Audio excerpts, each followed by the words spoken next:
नमस्कार दोस्तों, कैसे हो आप सब।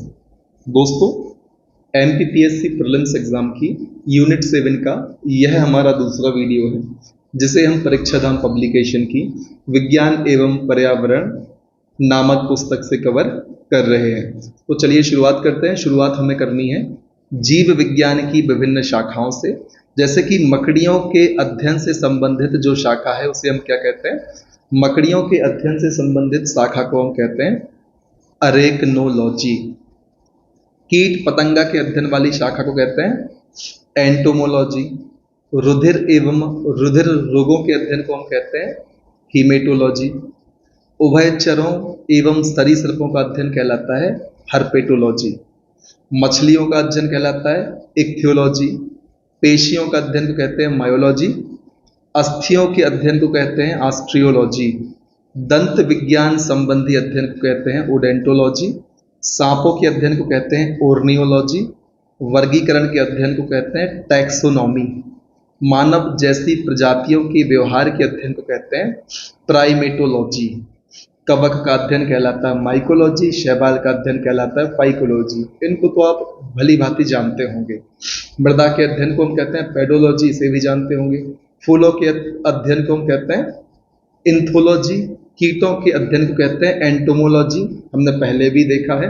रुधिर सीरम के अध्ययन को कहते हैं सेरोलॉजी। उम्मीद है इतनी चीजें क्लियर होंगी। अब हम बात करते हैं विभिन्न वर्गों के बीच की कड़ियों के लिए। जैसे यदि हम बात करें जंतु एवं पादप के बीच की कड़ी को हम कहते हैं युगलीना। क्या कहते हैं? जंतु एवं पादप के बीच की कड़ी को, उसको हम कहते हैं युगलीना। सजीव एवं निर्जीव के बीच की कड़ी है विषाणु। सरीसृपों एवं पक्षियों के बीच की कड़ी है आर्कियोप्टेरिक्स। प्रोटोजोआ एवं पोरीफेरा के बीच की कड़ी है प्रोटिरोस्पांजिया। मोलस्का और एनिलिडा के बीच की कड़ी है नियोपिलीना। एनिलिडा एवं आर्थ्रोपोडा के बीच की कड़ी है पेरिपेटस। सरीसृप एवं स्तनधारियों के बीच की कड़ी है प्रोटोथीरिया। अकशेरुकी एवं कशेरुकी के बीच की कड़ी है बेलेनोग्लोनोस। दोस्तों, आपको इनको याद करने में परेशानी हो रही होगी। जंतु पादप युगलीना, सजीव निर्जीव विषाणु, इतना तो याद हो गया होगा, लेकिन बाकी जो अन्य हैं उनमें आपको समस्या जा रही होगी। इसका समाधान है आप मेमोनिक्स बनाएं और बार बार इनका रिवीजन करें। परेशानी वाली बात नहीं है। शुरुआत में समस्या सबको जाती है, लेकिन मल्टीपल टाइम रिवीजन से और अलग अलग निमोनिक्स बनाने से आपके लिए चीजें आसान हो जाती हैं। इस बात का आपको ध्यान रखना है। अब हम चर्चा कर लेते हैं जीव विज्ञान की विभिन्न शाखाएं एवं उनके जनक को। तो जीवाश्मिकी का जनक कौन है? इनके जनक है लियोनार्डो दा विंची। फेमस चित्रकार हैं, आपने इनके बारे में जरूर सुना होगा। फिर आधुनिक वनस्पति विज्ञान के जनक हैं लीनियस। प्रतिरक्षा विज्ञान के जनक हैं एडवर्ड जेनर। प्रतिरक्षा शब्द को इंग्लिश में क्या कहते हैं आप हमें बताएंगे? काफी ज्यादा उपयोग हुआ है कोविड के समय। चिकित्सा शास्त्र के जनक हैं हिप्पोक्रेटस, इसे आप याद रखें। कवक विज्ञान के जनक है माइकेली। जीवाणु विज्ञान के जनक है रॉबर्ट कोच, ध्यान रखना है, रॉबर्ट कोच जीवाणु विज्ञान के जनक। सूक्ष्म जीव विज्ञान के जनक है लुई पास्चर। भारतीय जियोलॉजी के जनक है ई.जे. बटलर। और भारतीय जीवाश्म वनस्पति विज्ञान के जनक हैं बीरबल साहनी। याद रखना है, भारतीय जियोलॉजी के जनक ई.जे. बटलर हैं और भारतीय जीवाश्म वनस्पति विज्ञान के जनक हैं बीरबल साहनी। फिर बारी आती है एग्जाम हेल्प की। इसमें हमें क्या पढ़ना है? शाखाएं लिखी हुई हैं और अभी शाखाएं किससे संबंधित हैं इसके बारे में चर्चा कर लेनी है। तो दोस्तों, मानव उपभोग हेतु समुद्री जीवों के संवर्धन से संबंधित शाखा को कहते हैं मैरीकल्चर। मैरीन आपने सुना होगा, तो मैरीन से बना है मैरीकल्चर। क्यों? समुद्र से संबंधित है, तो मानव उपभोग हेतु समुद्री जीवों का संवर्धन कहलाता है मैरीकल्चर। सिल्वीकल्चर का संबंध है वन संवर्धन से। सिल्वीकल्चर का संबंध किससे है? वन संवर्धन से है। ओलेरीकल्चर का संबंध है सब्जी उत्पादन से। ओलीकल्चर का संबंध जैतून उत्पादन से। कंफ्यूज नहीं होना है ओलेरी में और ओली में। ओलेरीकल्चर सब्जी उत्पादन, ओलीकल्चर जैतून का उत्पादन। हेलीकल्चर घोंघा या स्नेल के संवर्धन से। मोरीकल्चर का संबंध है शहतूत उत्पादन से। अब फिर कंफ्यूज नहीं होना है मेरी कल्चर और मोरी कल्चर में। मेरी कल्चर का संबंध है मानव उपयोग हेतु समुद्री जीवों के संवर्धन से, और मोरी कल्चर का संबंध है शहतूत उत्पादन से। सेरीकल्चर का संबंध है रेशम कीट पालन से, एपीकल्चर मधुमक्खी पालन, पिसीकल्चर मत्स्य पालन, ये तो आपको याद होंगे, अक्सर हर जगह लिखे मिल जाते हैं। फ्लोरिकल्चर फूलों का उत्पादन, विटीकल्चर अंगूर का उत्पादन, वर्मीकल्चर केचुआ पालन, हर्टिकल्चर बागवानी आप सभी जानते हैं, पर्माकल्चर सतत कृषि, इसे आप जरूर ध्यान रख लें। पर्माकल्चर का संबंध है सतत कृषि से। इसके बाद बात आती है कुछ ऐसे महत्वपूर्ण तथ्यों की जो आपके एग्जाम में सीधे पूछ लिए जाते हैं, ठीक। तो सबसे पहले जिनकी चर्चा हम पहले भी कर चुके हैं, द ओरिजिन ऑफ स्पीसीज किसके द्वारा लिखी गई है पुस्तक? डार्विन के द्वारा। किसके बारे में उल्लेख है? जैव विकास के सिद्धांत के बारे में। 3 तथ्यों या मतों की बात की थी हमने डार्विन के बाद के संबंध में, उनको कमेंट में बता दें। विकासवाद का सिद्धांत किसने दिया? डार्विन ने दिया। डेनिसोव कभी कभी समाचार पत्रों में दिखने वाला एक शब्द है जिसका अर्थ होता है आदि मानव जाति। डेनिसोव का अर्थ क्या होता है? डेनिसोवन। डेनिसोवन का अर्थ होता है आदि मानव जाति। दोस्तों गोल्डन महाशीर स्वच्छ जल में रहने वाली मछली है जिसे गंभीर रूप से लुप्त प्रजातियों की IUCN रेड लिस्ट में शामिल किया है। ध्यान रखें जीवाणु और कवक को कृत्रिम रूप से संवर्धित किया जा सकता है। प्रश्न आ सकता है निम्न में से किसे कृत्रिम रूप से संवर्धित किया जाता है? आपको ऑप्शन मिल सकते हैं जीवाणु और कवक, इन्हें आप ध्यान रख लें। जीन के अंदर अनुक्रम आधार में होने वाले परिवर्तन को हम उत्परिवर्तन या म्यूटेशन कहते हैं। उत्परिवर्तनवाद का सिद्धांत किसने दिया? कमेंट सेक्शन में बता दें। अनुवांशिक विज्ञान जेनेटिक्स का जनक कहते हैं जोहान ग्रेगर मेंडल को। इनका हमने एक बचपन का नाम भी पढ़ा था, तो इनका शुरुआती नाम था यदि आपको वो याद है तो कमेंट में लिख सकते हैं, कोई आवश्यक नहीं है, बाकी आप ये जरूर याद रखें, ये नहीं भूलना, जोहान ग्रेगर मेंडल आनुवांशिक विज्ञान के पिता या जनक कहलाते हैं। दोस्तों गुणसूत्रों की वंशगत का सिद्धांत किसने दिया? कौन सा सिद्धांत? गुणसूत्रों की वंशागत का सिद्धांत किसने दिया? तो वाल्टर सूटन और थियोडोर बोबेरी ने यह सिद्धांत दिया था। इसके बाद है प्लवमान जीन या जंपिंग जीन के सिद्धांत का प्रतिपादन किसने किया? तो बारबरा मैकलिंटॉक ने किया। किसने किया? बारबरा मैकलिंटॉक ने किया। क्या किया? जंपिंग जीन या प्लवमान जीन सिद्धांत का प्रतिपादन है। फिर बारी आती है अगले बिंदु की। डॉक्टर हरगोविंद खुराना ने सबसे पहले प्रयोगशाला में DNA प्रोटीन का संश्लेषण कर डाला। इसको आप ध्यान रखें। फिर किसी भी प्रजाति में गुणसूत्रों की संख्या निश्चित और स्थिर रहती है, ठीक, ये तो सीधी सी बात है, सभी जानते हैं। पोलियो वैक्सीन की खोज किसने की थी? जोनास साल्क ने की थी। कब की थी इसके बारे में पढ़ने की आवश्यकता नहीं है, साल्क बस आप याद रख लें, पोलियो वैक्सीन, ठीक, आपका काम चल जाना है। अनुवांशिक रोगों की पूर्व सूचना प्राप्त करने की तकनीक को जैनिक प्रौद्योगिकी कहते हैं। आर्थर कोनबर्न ने सर्वप्रथम DNA को अंतःपात्र में बनाया था। DNA फिंगरप्रिंटिंग के उपयोग द्वारा इंग्लैंड में पहला अपराध सर्वप्रथम 1983 में सॉल्व किया गया था। उतना महत्वपूर्ण तथ्य नहीं है। विश्व का पहला हृदय प्रत्यारोपण दक्षिण अफ्रीका देश में डॉक्टर क्रिश्चियन बर्नार्ड ने किया था। इनका नाम महत्वपूर्ण है। जार्विक 7 क्या है? कृत्रिम हृदय है जिसका आविष्कार रॉबर्ट जार्विक ने किया था। तो प्रश्न बन सकता है जार्विक 7 क्या है? कुछ लोग कंप्यूटर वायरस मार देंगे, एंटीवायरस सॉफ्टवेयर मार देंगे, लेकिन क्या है? कृत्रिम हृदय है दोस्तों ये, ठीक है।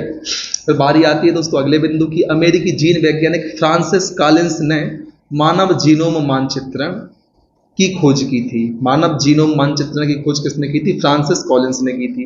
अपर्दन चक्र की सर्वप्रथम व्याख्या विलियम मोरिस डेविस ने की थी। किसकी? अपर्दन चक्र की सबसे पहले व्याख्या की थी मोरिस डेविस ने की थी। वह ज्ञान जो हमें विद्यालय से मिलता है वह अर्थगत स्मृति कहलाता है। प्लेटो ने सच्चा न्यायोचित विश्वास को ज्ञान कहा है। दोस्तों पिछले वर्षों में प्रश्न पूछे गए थे, ये लास्ट वाला सच्चा न्यायोचित विश्वास, इससे ज्ञान कहा है किसने? प्लेटो ने। तो यहाँ पर इसको शामिल कर लिया गया। उम्मीद है इतनी चीजें क्लियर होंगी। इसी वीडियो में हम चर्चा कर लेते हैं वस्तुनिष्ठ प्रश्नों को। यहाँ पर हो सकता है कुछ आंसर्स, इस आंसर की में बाय मिस्टेक टाइपिंग एरर से मिस्टेक हो जाते हैं, जिसे बाद में परीक्षा धाम पब्लिकेशन अपने टेलीग्राम चैनल पर कलेक्ट भी कर लेता है। तो आपको यदि कोई ऑप्शन ऐसा लगता है तो कमेंट में आपको उसका सही आंसर पूरे प्रमाण के साथ बताना है, क्योंकि यहाँ पर मैं वीडियो बना रहा हूँ, स्पॉन्टेनियसली सारे आपको आंसर भी देने हैं, तो उतना सटीक यदि कोई गलत ऑप्शन है तो नहीं हो पाता, तो इसका आपको ध्यान रखना है। यहाँ पर आंसर की के हिसाब से हम चलेंगे जो यहाँ पर नीचे दी हुई है, ठीक है, उसी के हिसाब से मैंने यहाँ पर पहले से टिक लगा लिए हैं, ठीक है। तो आनुवांशिकी के पिता के रूप में किसे जाना जाता है, तो मेंडल को जानते हैं, सभी जानते हैं। अगला क्वेश्चन है, नव डार्विनवाद के अनुसार कौन सा कारक जैव विकास के लिए जिम्मेदार है, तो वो है उत्परिवर्तनवाद, जिसे प्राकृतिक चयन कहते हैं। तीसरा प्रश्न है, उत्परिवर्तनवाद का प्रतिपादन किसने किया, तो डी व्रीज ने किया, ह्यूगो डी व्रीज, पूरा नाम मैंने आपको बता दिया। चौथा प्रश्न है, जीवों में आनुवांशिक भिन्नताओं का मूल स्रोत क्या होता है, तो उत्परिवर्तन। विकास का मुख्य कारक क्या है, प्राकृतिक वर्ण। मानव जीवन का भार होता है ध्रुवों पर अधिकतम, मानव शरीर का भार दोस्तों। प्रश्न है, मानव शरीर का भार अधिकतम कहाँ पाया जाएगा, तो ध्रुवों पर पाया जाएगा। अगला प्रश्न है, जीवन संघर्ष और योग्यतम की उत्तरजीविता का संबंध किससे है, डार्विनवाद से। आपको बताने हैं 3 तथ्य जो है लेमार्कवाद से संबंधित। मैं बार बार क्यों पूछ रहा हूँ क्वेश्चन आपसे, ताकि आपको ये चीजें याद हो जाए। अगला प्रश्न क्रमांक 8 है, मधुमक्खियों की भाषा पहचानने के लिए नोबेल पुरस्कार किसे दिया था, कोवी फ्रिश को दिया गया था, इसको आप ध्यान रखें। प्रश्न क्रमांक 9 है, आलू के चिप्स प्लास्टिक के थैले में संकलित क्यों किए जाते हैं, किस वातावरण में किए जाते हैं, नाइट्रोजन के वातावरण में किए जाते हैं, ताकि वे जल्दी खराब ना हो, उनसे स्मेल वगैरह ना आए। स्थिति विज्ञान निम्नलिखित में से किससे संबंधित है, तो स्थिति विज्ञान विश्राम की स्थिति से संबंधित है। वर्ष 2022 में मेडिसिन नोबेल पुरस्कार किस क्षेत्र में मिला, तो विलुप्त होमिनिन एवं मानव विकास के जीनोम के क्षेत्र में मिला। किसको दिया, यह भी हमें बताएं, शुरुआत में हमने चर्चा की थी पहले वीडियो में, है ना। अगला प्रश्न क्या है, जीन के भीतर अनुक्रम आधार में परिवर्तन क्या कहलाता है, इसे हम कहते हैं उत्परिवर्तन, ठीक। फिर बात करते हैं 13वें प्रश्न की। 13वां प्रश्न है, गुणसूत्रों की वंशगति का सिद्धांत किसने दिया था, तो गुणसूत्रों की वंशागत का सिद्धांत, वंशगति नहीं, गुणसूत्रों की वंशागत का सिद्धांत किसने दिया था, सूटन एवं बोवेरी ने दिया था। प्रश्न क्रमांक 14, डीएनए के द्विहेलिक्स प्रारूप को पहली बार किसने प्रस्तावित किया, तो वॉटसन एवं क्रिक ने प्रस्तावित किया। हरगोविंद खुराना को किस आविष्कार के लिए सम्मानित किया गया, तो प्रोटीन के संश्लेषण के लिए इन्हें सम्मानित किया गया था। प्रश्न क्रमांक 16, प्लवमान जीन या जंपिंग जीन के सिद्धांत का प्रतिपादन किसने किया, बारबरा मैकलिंटॉक ने किया। इसको याद करने का तरीका, जंपिंग जीन, जंप मतलब बार बार उछलना कूदना, तो बार बार उछलने कूदने से आप याद करें बारबरा, ताकि आपका क्वेश्चन का आंसर सही हो जाए, आपका परम उद्देश्य यही होना चाहिए। अगला प्रश्न है, पंक ने निम्नलिखित में से किसका आविष्कार किया था, विटामिन का किया था। अब आप बताएं, vitamin A, vitamin B, vitamin C, vitamin D, vitamin K का आविष्कार किसने किया। विटामिन ई का भी बता दें कमेंट सेक्शन में। निम्न में से कौन सा युग्म सुमेलित नहीं है, तो विटामिन ए का आविष्कार मैकुलन, बी का मैकुलन, सी का जेम्स लिंड और होलकट, विटामिन डी का पॉल मोलर रेनी हॉपकिंस ने किया था, इसको आप ध्यान रखें, ठीक है। तो ऑप्शन डी सही है, यहां पर सुमेलित नहीं है पूछा था, ठीक है। अब अगली आती है बारी प्रश्न क्रमांक 19 की। निम्नलिखित 2 कथन दिए हैं, एक को अभिकथन ए और कारण आर है। अभिकथन क्या कहता है, मानव शरीर अपने लिए सभी विटामिनों का संश्लेषण कर लेता है। कारण क्या है, शरीर के उचित विकास के लिए विटामिन अनिवार्य होते हैं। दोस्तों अनिवार्य तो होते हैं विटामिन, लेकिन सभी विटामिनों का संश्लेषण कर लेता है, एकदम एक्सट्रीम स्टेटमेंट है, इस कारण भी हम गलत कर सकते हैं, और ऐसा शरीर नहीं करता, सभी विटामिन का थोड़ी ना करता है, इसको आपको ध्यान रखना है। तो पहला गलत है, दूसरा सही है। कहाँ है, ऑप्शन नंबर डी। प्रश्न क्रमांक 20 क्या कहता है, किसी व्यक्ति का रक्तचाप 140 MPHg है, तो इसका उल्लेख Hg से क्या तात्पर्य है, मरकरी से है, सभी जानते हैं, पारे को Hg से हम डिनोट करते हैं, इतना आप ध्यान रख लें। अगला प्रश्न है, नीचे 4 व्यक्तियों के रक्तदाब का मान दिया गया है, किसका रक्तदाब सामान्य है, हम सभी जानते हैं 120/80 इस सामान्य रक्तदाब होता है। कहाँ मिल रहा है, यहाँ मिल रहा है, किसके सामने, कंगना के सामने, तो इसका आंसर कंगना हो गया, ठीक। इस प्रकार से हमने डिस्कशन किए इस अध्याय के सारे वस्तुनिष्ठ प्रश्न। आप अलग से भी प्रैक्टिस कर सकते हैं इन प्रश्नों की, जहां आपको मिले वहां से प्रैक्टिस करें, और जो ना बने उसे अलग से कॉपी में नोट करें। उम्मीद है सारी चीजें क्लियर होंगी। वीडियो में किसी भी प्रकार की आपको समस्या लगती है, हालांकि कई बार माइक डिस्टर्ब करता है तो बहुत ज्यादा शोर वीडियो में होने लगता है, उसके अलावा किसी भी प्रकार की दिक्कत होती है, आपको मेरे द्वारा बोली गई बातें समझ नहीं आती, आप वो भी कमेंट सेक्शन में बता सकते हैं, कोई दूसरी प्रॉब्लम होती है तो वो भी बता सकते हैं। यदि समाधान संभव होगा तो समाधान जरूर किया जाएगा। इसी प्रकार से जुड़े रहे हमारे साथ, लगातार मेहनत करें, चैनल को सब्सक्राइब जरूर कर दें, काफी मेहनत कर रहे हैं हम आपके लिए।